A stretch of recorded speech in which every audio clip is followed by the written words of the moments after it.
Welcome back to my channel. எனக்கு ரொம்ப நாள் ஆச்சு. நான் ஏற்கனவே ஒரு 4-5 வீடியோ கல்லூரி சாலைன்னு சொல்லி போட்டேன். அது ரொம்ப நல்ல ரெஸ்பான்ஸ் இருந்தது. சரி, அதுக்கப்புறம் அடுத்தடுத்த கவுன்சிலிங் வந்தனால இந்த கல்லூரி சாலை என்னால் கண்டினியூ பண்ண முடியல. கண்டிப்பா இனிமே அடுத்தடுத்த வீடியோ உங்களுக்கு என்னவா இருக்கும், கல்லூரி சாலையோட வீடியோ இருக்கும். ஸோ இன்னைக்கு இந்த வீடியோ என்னது, ஒரு இண்டக்ஷன் ப்ரோக்ராமை பத்தி தான் நம்ம பேசுறோம். இப்போ எல்லாத்துக்கும் காலேஜ் ஓபன் ஆக போகுது. ஒரே ஜாலி. ஸ்டூடெண்ட்ஸ் எல்லாத்துக்கும் என்னது, ஒரே ஜாலி.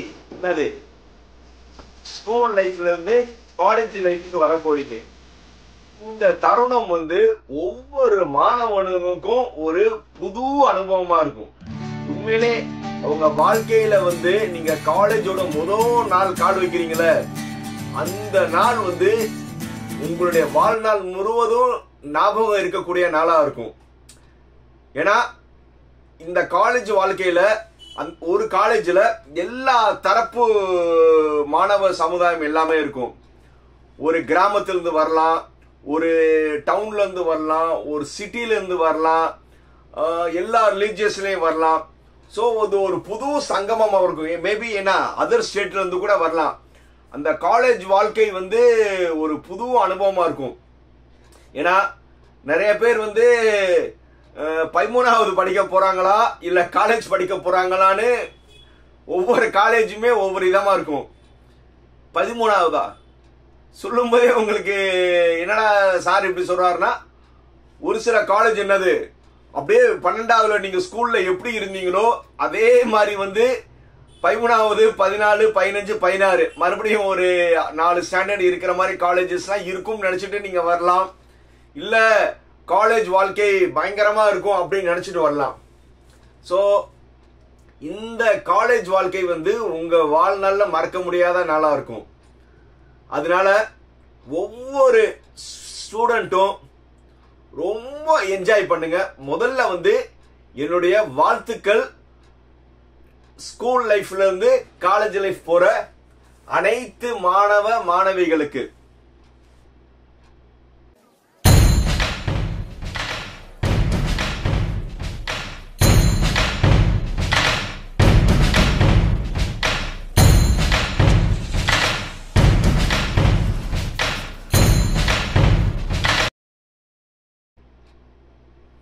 இந்த கல்லூரி வாழ்க்கை இருக்குல்ல, அது உண்மையிலே ஒரு நைஸ் அனுபவம்.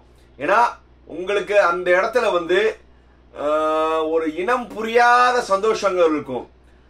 ஏன்னா நீங்க எல்லா டைப்ல இருந்து வந்திருப்பீங்க. கிராமத்துல இருந்து, குக்கிராமத்துல இருந்து வந்திருக்கிறதுனால, ஏன்னா லாங்குவேஜ் பேரியர் ஒன்று இருக்கு. ஏன்னா நீங்க தமிழ் மீடியம்ல இருந்து படிச்சு வந்திருக்கலாம், மேபி இங்கிலீஷ் மீடியம்ல இருந்திருக்கலாம். ஒரு சிலவங்க ரொம்ப ஷையா இருக்கலாம், ஒரு சிலவங்க ரொம்ப ஜோவியலா இருக்கலாம். இதுக்கு எல்லாத்துக்கும் ஒவ்வொரு காலேஜுமே இண்டக்ஷன் ப்ரோக்ராம். ஃபர்ஸ்ட் காலேஜோட முதல் நாள் மேக்சிமம் எல்லா காலேஜுமே என்ன செய்வாங்கன்னா, ஒரு பேரண்ட்ஸை கூப்பிட்டு ஒரு ஜஸ்ட் அந்த காலேஜோட introductions and rules and regulation பண்ணி ஒரு நல்ல ஒரு லஞ்ச் எல்லா காலேஜுமே ப்ரொவைட் பண்ணுவாங்க டே 1. அதுக்கப்புறம் காலேஜோட விசிட், உங்க பேரண்ட்ஸோட அவங்க என்ன செய்வாங்க, அந்த காலேஜ் கேம்பஸை விசிட் பண்ணுவாங்க, விசிட் சுத்தி காமிப்பாங்க. இது ஃபர்ஸ்ட் டே இருக்கும். அதுக்கப்புறம் ஒரு 10 to 14 டேஸ் ஒவ்வொரு காலேஜுமே ஒரு ஷெட்யூல் பண்ணுவாங்க. இந்த நார்மலா ஓரியன்டேஷன் சொல்லி ஒரு 14 டேஸ் நடக்கும். இந்த 14 டேஸ்மே உங்களுக்கு சப்ஜெக்ட் நடத்தவே மாட்டாங்க. ஒவ்வொரு நாளுமே ஒவ்வொரு ஈவெண்டா இருக்கும், ஒவ்வொரு கெஸ்ட் லெக்சர் பேசுவாங்க, ஒவ்வொரு ஆக்டிவிட்டிஸ் இருக்கும். இது எல்லாமே இந்த 14 நாள் உங்க வாழ்க்கையே ஒரு புது அனுபவமா இருக்கும். இது ஏன் இந்த ஓரியன்டேஷன் கொடுக்கறாங்கன்னா, நான் ஏற்கனவே சொன்ன மாதிரி எல்லா லெவல் ஆஃப் ஸ்டூடெண்ட்ஸ்லாம் வருவீங்க. புரியுதா? லோயர்ல இருந்து வரலாம், ஹையர்ல இருந்து வரலாம், மேபி வில்லேஜ்ல இருந்து வரலாம், டவுன்ல இருந்து வரலாம், சிட்டில இருந்து வரலாம், மேபி ரொம்ப பணக்காரங்களா இருக்கலாம், ஏழையா இருக்கலாம், மேபி லாங்குவேஜ் பேரியரா இருக்கலாம். ஸோ இது எல்லாமே இந்த ஓரியன்டேஷன்ல நீங்க ஸ்டூடெண்ட்ஸ் உங்களுக்குள்ள மிங்கிள் ஆகி ஒரு பேலன்ஸ் ஆகிறதுக்கு தான் என்னது, ஒரு ஓரியன்டேஷன் ப்ரோக்ராம் சொல்லி எல்லா காலேஜுமே நடத்துவாங்க. இந்த ஓரியன்டேஷன் வந்து உண்மையிலே வந்து உங்களுக்கு எப்படி இருக்கும், ஒரு சந்தோஷமான இதா இருக்கும். இந்த ஓரியன்டேஷன்ல வந்து நீங்க வந்து எல்லா ஸ்டூடெண்ட்ஸையும் நீங்க மீட் பண்ணி, அதான் ஒரே இடத்துல தான் இருப்பீங்க. ஒரு ஆடிட்டோரியத்தில் இருக்கும், ஒரு கிரவுண்ட்ல இருக்கும், ஒரு ஆக்டிவிட்டிஸ் இருக்கும், யோகா சொல்லி கொடுப்பாங்க, இல்ல குரூப் ஆக்டிவிட்டிஸ் ஏதாவது பண்ண சொல்லுவாங்க, இந்த ஒரு டிபார்ட்மெண்ட் குரூப் ஆக்டிவிட்டிஸ் இருக்கும். ஸோ இந்த மாதிரி வந்து ஒவ்வொரு காலேஜுமே வந்து ஒவ்வொரு விதவிதமான ஆக்டிவிட்டிஸ் இருக்கும். இந்த விதவிதமான ஆக்டிவிட்டிஸ் இருக்கும்போது நீங்க எப்படி இருக்கும், ரொம்ப என்ஜாய் பண்ணுங்க. அதே மாதிரி வந்து ரொம்ப வில்லேஜ்ல இருந்து போறவங்களுக்கு அந்த முதல்ல இனிஷியல் வந்து உங்களுக்கு ஒரு ஹெசிடேட்டா இருக்கும். என்னடா இது, நம்ம ஒரு வில்லேஜ்ல இருந்து வரும்போது நம்ம எதுவுமே அமைதியா இருந்த நம்ம இந்த மாதிரி வந்து ஒரு ஜாலி மூடுக்கு வர்றதுனால அதுல வந்து நீங்க என்ன ஆகணும், மிங்கிள் ஆகணும். அதே மாதிரி ஷை டைப்பா வந்து யார்ட்டையும் பேசாம புக்குன்னு படிச்சுக்கிட்டு ஒரே படிப்பு இருந்தவங்க இந்த மாதிரி ஆக்டிவிட்டிஸ்ல பண்ணி நீங்க என்ன ஆகணும், உங்க மைண்டை ரிலாக்ஸ் பண்ணி you should ready for the college life. அப்படின்னா என்னது, ஸ்கூல் லைஃப் வந்து என்டையர்லி டிஃப்ரெண்டா இருக்கும், காலேஜ் வாழ்க்கை வந்து வேற மாதிரி இருக்கும். அதுல நீங்க தான் வந்து அந்த ஒரு வரையறை வச்சுக்கணும். ஏன்னா இப்போ எல்லாருமே வந்து பிளஸ் டூல இருந்து காலேஜ் வர்றீங்க.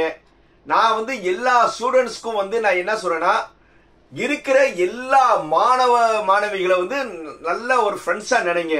யாரையும் வந்து நீங்க என்ன செய்யக்கூடாது, ஒரு அண்டர் எஸ்டிமேட் பண்ணக்கூடாது, ஒரு கேலி பண்ணக்கூடாது, ஒரு பட்டப்பேர் வச்சு கூப்பிடக்கூடாது.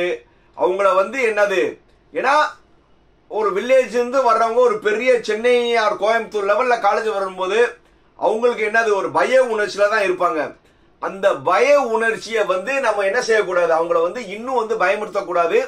அவங்கள என்ன செய்யணும், சக மாணவ மாணவிகளா வந்து நீங்க வந்து அந்த ஸ்டூடெண்ட்ஸை வந்து என்ன செய்யணும், என்கரேஜ் பண்ணணும். இந்த இடத்துல தான் வந்து உங்களுக்கு ஒரு நல்ல ஒரு ஃப்ரெண்ட்ஷிப் உண்டாகும். புரியுதா? அது எந்த டிபார்ட்மெண்ட் வேற இருக்கலாம், ஒரு நல்ல ஒரு ஃப்ரெண்ட்ஷிப் உண்டாகும். இந்த ஃப்ரெண்ட்ஷிப் தான் வந்து உங்களுக்கு லைஃப் லாங் வந்து ஒரு பெரிய பாண்டிங் ஃப்ரெண்டா வரும். அதே மாதிரி நீங்க சேர்ந்த பிறகு அடுத்தது வந்து நீங்க ஹாஸ்டல் போனீங்கன்னா உங்களுக்கு உங்க சீனியர்ஸ் இருப்பாங்க. அதாவது சீனியர்ஸ் வந்து நார்மலா வந்து ஜஸ்ட் ஒரு ஃபன்னுக்காக வந்து ஒரு 1 or 2 days வந்து ராக்கிங் கிடையாது, சும்மா வந்து உங்களை டீஸ் பண்ணுவாங்க. அதுக்கப்புறம் வந்து அதே உங்களுடைய சீனியர் தான் உங்களை கை கொடுப்பாங்க. நீங்க அடுத்தடுத்த எக்ஸாம் எப்படி எழுதணும், எக்ஸாம் நோட்ஸ் என்ன செய்யணும், அவங்களுடைய புக்கு உங்களுக்கு கொடுப்பாங்க. ஏன்னா இந்த மாதிரி வந்து ஒரு ஹாஸ்டல்ல வந்து ஒரு நல்ல நட்பு உண்டாகும்.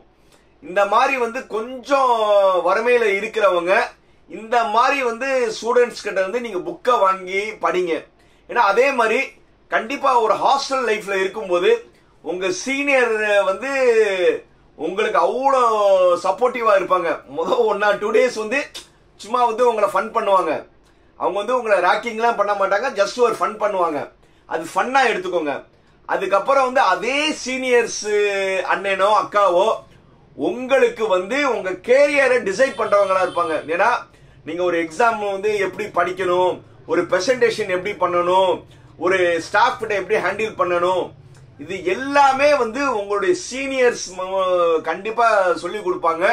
அதனால சீனியர்ட்டையும் நீங்க வந்து கொஞ்சம் வந்து என்ன செய்யணும், நல்லா மிங்கிள் ஆகணும். எஸ்பெஷலி வில்லேஜ் இருந்து போற ஸ்டூடெண்ட்ஸ். அதே மாதிரி இன்னொன்னு என்னன்னா, first impression is a best impression.